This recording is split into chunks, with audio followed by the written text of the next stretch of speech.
and welcome back to The Stage Door, presented by Canberra Arts right here in Corner Brook on Rogers TV.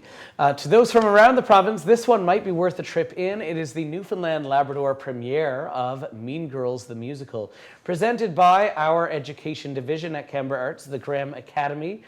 This is the first of actually 3 shows that are coming up this spring. Mean Girls is May 30th and 31st. Following that on June 6th and 7th, there's a double bill of Winnie the Pooh and Shrek the Musical. Shrek is a junior version, which is only about an hour long, and Winnie the Pooh is by our grade 3 to 5s, and that's about a half an hour. So certainly a great way to spend an evening on Friday the 6th, or the matinee performance on the 7th. But before that, we have Mean Girls, which is presented by our senior company, grade 9 to 12, and I have 3 of the cast here on the show. So welcome to the Stage Door, folks. Good to have you here. This is me in a different hat. Of course, you know that I know a lot about this show since I directed it, so I should.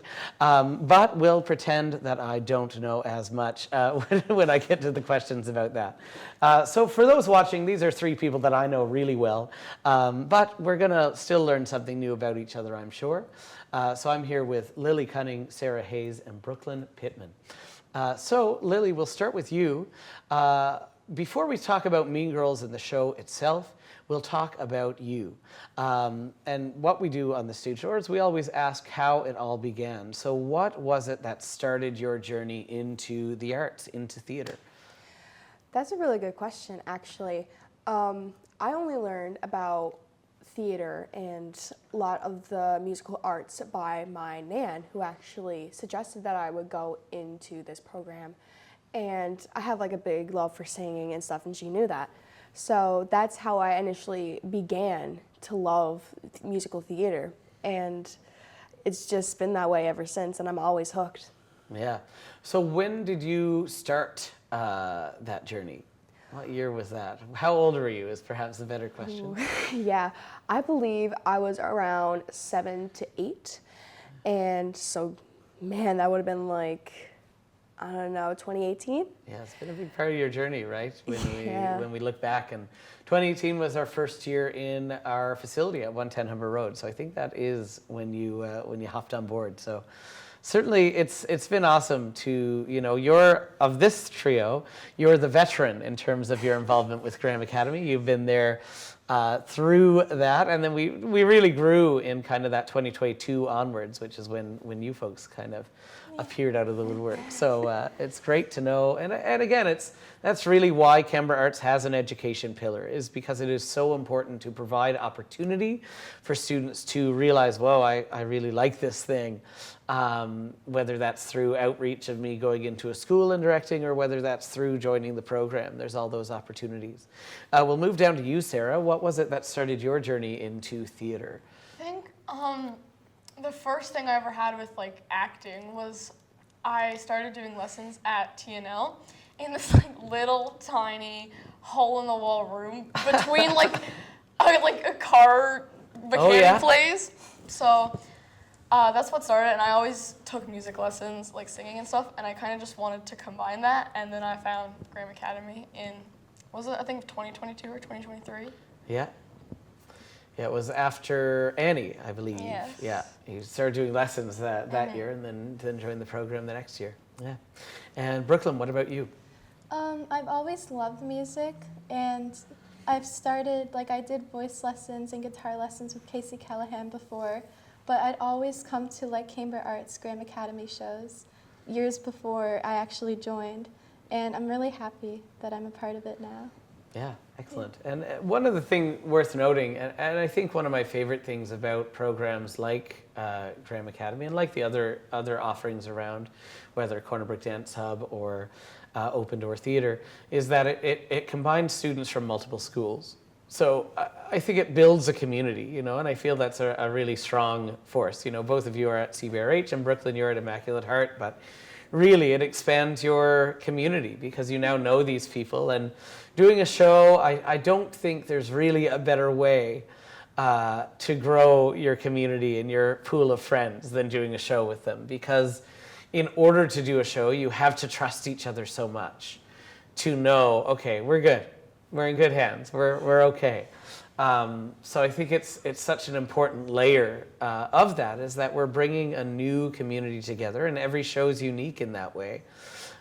So we'll move down the line in the opposite direction. So starting with you, Brooklyn, what is it that you enjoy about doing theater and musical theater? What is it that you get from it? What keeps you coming back? I love that I get to express myself in different ways, and it's a great way to just let yourself go. Like, as soon as you step into the room, you can just kind of act as a different person, and it's really great. I love that I can express myself in different ways. Yeah. Sarah?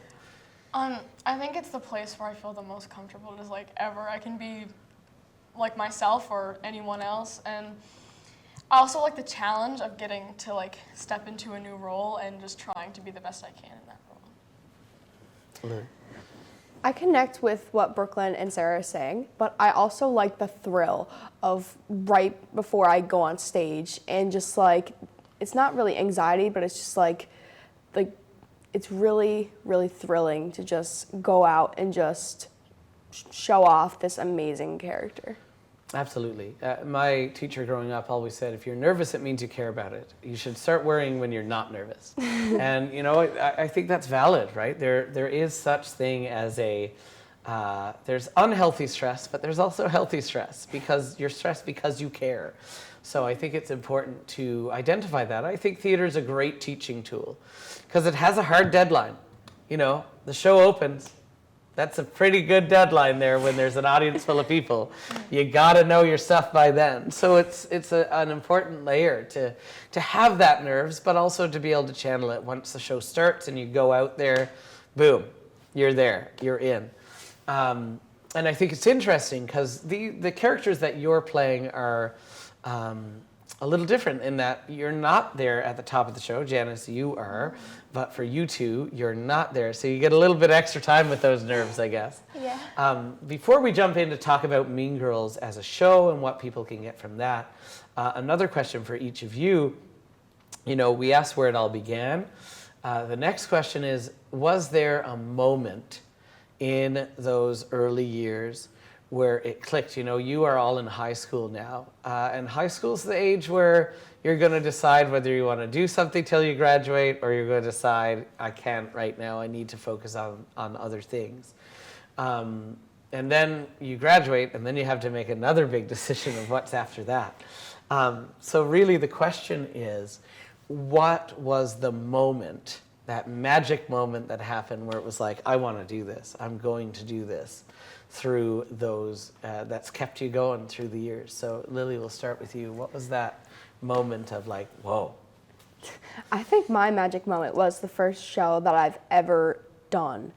I was first in the show Susical, and I actually wasn't able to perform that because I wasn't there for the safety, and I was so upset that I wasn't able to go there and just like shine on stage with the rest of the people, even though I wasn't one of like the main characters. And it hit me in that car when my mom told me that I couldn't go because I missed like the safety. I was like, wow, like I need to be there. Like, this is my space. This is where I need to be. It's like my purpose, sort of. Well, it's funny, hey, I think the energy of sometimes not being able to do the thing makes you realize how badly you needed to do it, you know, whereas it's an expectation. I think that was part of the pandemic too, right? That was the year that we, as Graham Academy, realized, no, actually the arts programming for the people that are in our program is essential. You know, we kept it going on Zoom because these people needed to connect with each other. They needed to have the space to do that. So I think that's a really interesting response. And again, having been there for it, you know, Susical was a massive show with so many moving parts. Much like this one in a different way. Susical had a massive riser, and that was our main safety, was like you're up and down and moving around. This one has a lot of big set pieces on wheels. And if you are in the wrong spot, you're going with that. You got to hop on because it's not stopping. Literally and figuratively. It's a great point to mention that, you know, that's what we always say on this show, is the show is the tip of the iceberg. the audience gets to see this much of this. You know, we started work on this in the fall, you know, just getting used to the music. Scripts were in your hands in December, and your roles, and then we continued to work on it from there. And then not until we get to the stage on Sunday of the show week do we actually get to start playing with the elements of the show that have to come on. And, you know, we find out, oh, wow, those are harder to move than you'd like. Yeah, because You know? they're so rough. Like, they're just, like, so tall, and they're, like, so Yeah. heavy, and we're just like, Yeah. whoa. And you have to hide them behind a curtain, so then you're leaving the stage and you're like, there's wood there. There's really not something there. You know, everyone has done that this week. Oh, Then at yeah. the center, full walked into it while no one was there. Because we gotta hide them, you can't have them seen. So it's really like, it's a high traffic show backstage, this one. Absolutely. But that's a very interesting moment to define your want. And it's certainly, you know, you've had the shows since then. You've been Yeah. able to get on stage and do all of the process and be able to get an understanding. But I think that's an important thing for patrons to know, and for, you know, your parents have developed that understanding too, right? It's not something people expect, you know, that it's like, well, you got to be there for 30 hours.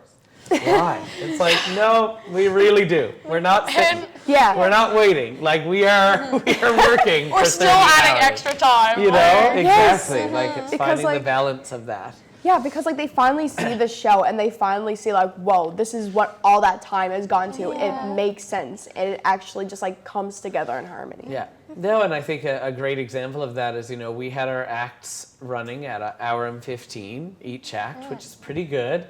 Then we moved into the center, and it took us 12 hours to get through the show. Oh. Right? Like, It was bad. it took so long, and 4 of those hours was one section. The smallest section was 4 hours. Oh, yeah. That last part, Oh, which then yeah. clipped along at 55 minutes last night. So from 4 hours for not even the full second act to 55 minutes for the whole second act is like, Good. it's worth it. It's worth the stops. But man, it doesn't feel like it when you're in the moment and you're like, why are we going so slow? So it's a great interpretation of that as we head into show talk. Sarah, what would you say was the kind of magical moment for you when you decided I want to do this thing? I think it was like it was the first first real show I ever did, which was Annie in 2023. The show started off really rocky. We had like 3 different directors until you stepped in. That was pretty bad. But then after everything settled down, I found that I could combine 2 of my favorite things, and I just found like a great community of people who also loved stuff that I loved, and it felt amazing to do it. Absolutely. And you know, I remember in that show you were like the off-book person who knew everybody else's lines, and it was like, Sarah, yeah, see, she knows. So, you know, again, it doesn't just come from talent, right? That's the important thing to recognize. That gets you so far, but it's work that gets you further. You know, as a director that not only works with youth theater, but also works with professional shows in our summer season, I love having talented people apply, but I much prefer someone who's going to put the work in and show up ready to the rehearsal when we need to shift into that mode. Brooklyn, what would you say was your magical moment that made like- you think? Like I said before, like all these other shows that I've seen in previous years, like Addams Family, Footloose, Godspell, all of those, I think that's when it really clicked to me, like I want to be up there and with them and creating a new community for myself. And it's just like she said, like my first show that I ever did, like it felt so different but in a great way.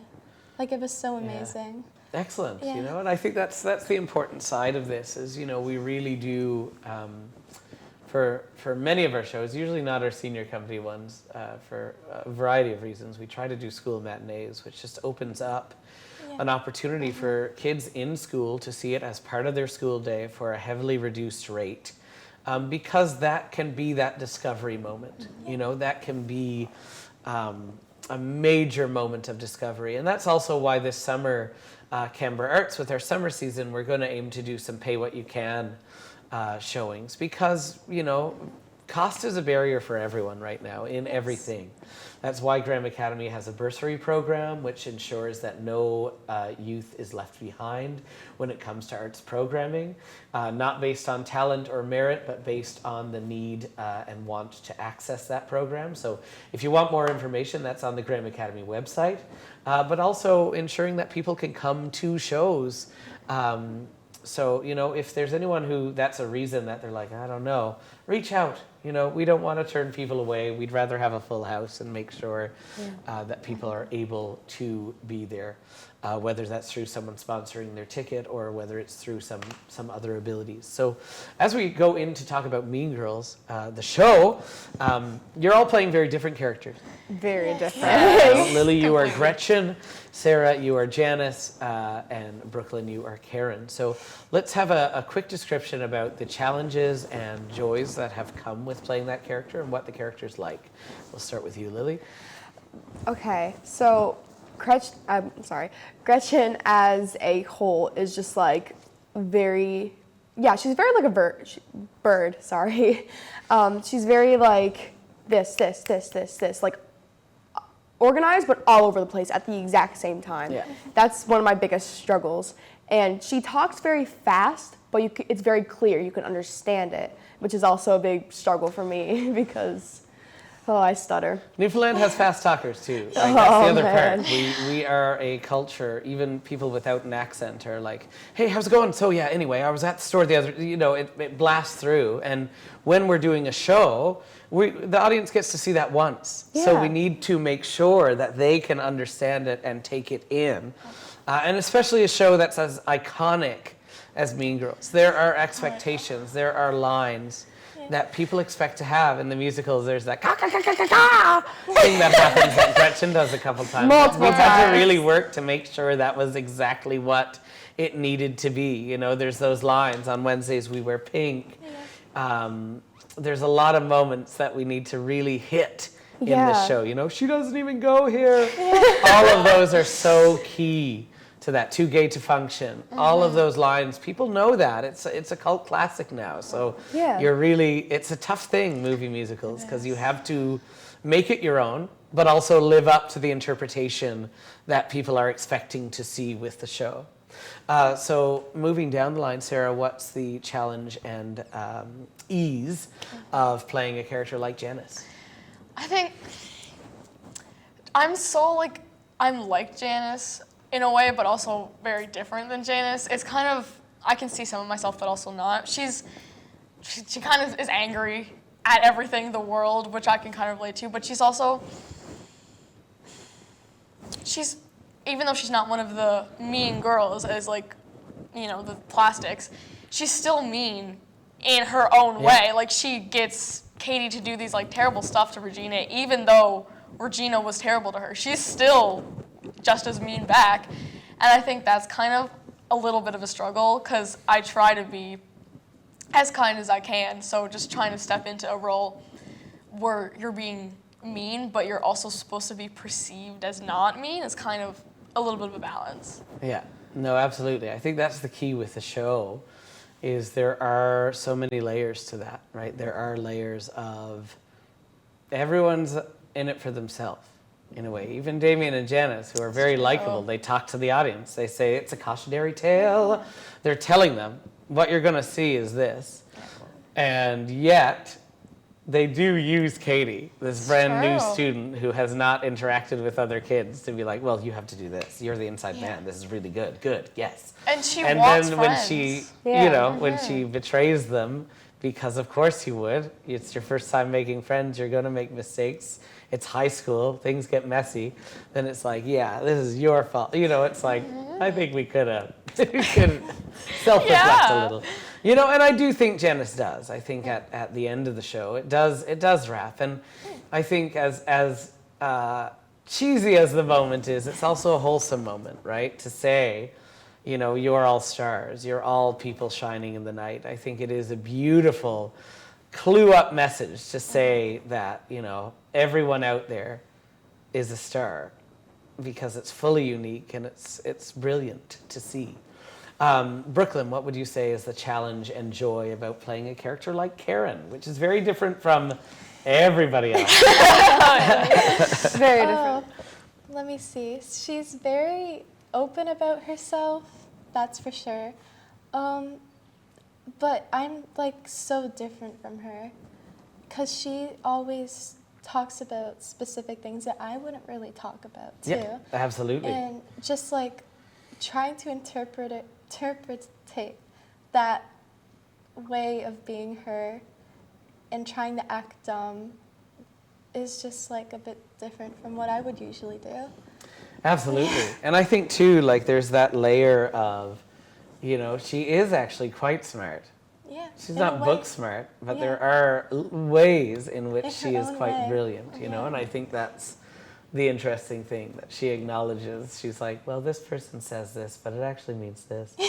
Anyway, you know, it's like you get wisdom, truth bombs from Karen like nobody else. And Yeah. I think it is an interesting show, and it's the Newfoundland Labrador premiere, so that's really exciting to be involved in that. So as we kind of clue up the episode, my question for each of you is, what would you say is the takeaway? Why should someone get a ticket, get off their couch, not watch Netflix, and instead come see live theater with a 16-piece band? I want to give a shout out to our Man, band. they are excellent. They're So amazing. Yeah, it is one of the largest percussion setups in musical theater. Oh my lord. Whitney takes up Forward. She takes up more than a quarter of the backstage. stage because she goes into the Backstage. backstage, you know. It is a massive setup. It's a page of instruments that she has Oh, with man, her. it's crazy. Only a few of which can be replaced with a digital pad. The rest are all really there, from a bass drum and timpanis to timbales, smaller. It's quite neat, you know, in terms of being able to set that up and see everything together. So, what would you say is the takeaway for an audience? Man, okay. So just like it's just the excitement of just like sitting there and just watching the whole thing unfold in front of your eyes. Like, yes, the Mean Girls movie is good, and like the Mean Girls musical is like okay in my opinion, but well, no, I mean like the movie musical that was like Yeah. okay, Yeah. but just like the show that we are about to perform is absolutely mind blowing in my opinion because just like. We have so many set pieces. We have a jazzy. We have a jazzy. Yes, thanks to Coleman's for letting us jazzy Thank you, Coleman. for the weeks in rehearsals. We have an amazing art team. Thank you, Glenn Sims, for doing all that art. It is actually so incredible. It's just mind blowing what he did. It's crazy. We have like so many set pieces. We have very little people, but we are so mighty and we are just like so fearless. We're so fearless. Whoa. Sarah, what would you say is the takeaway for the audience coming to see the show? I think there's something you just get more out of seeing something live than watching it through a screen. Like, you're there, the people are there. I mean, you shouldn't, but if you wanted to, you could go up on stage and like you could touch them. They're Just, like, there. sing your little heart out. It's real, like, and so many people through the show, including me, have grown so much. And I think being able to see the result of that is just amazing. Yeah. Brooklyn, what would you say is the takeaway for you? Kind of similar to what Sarah said, like you can see it all unfold in front of you, which is amazing. And you'll get to see all the effort we put in throughout the show and the long hours.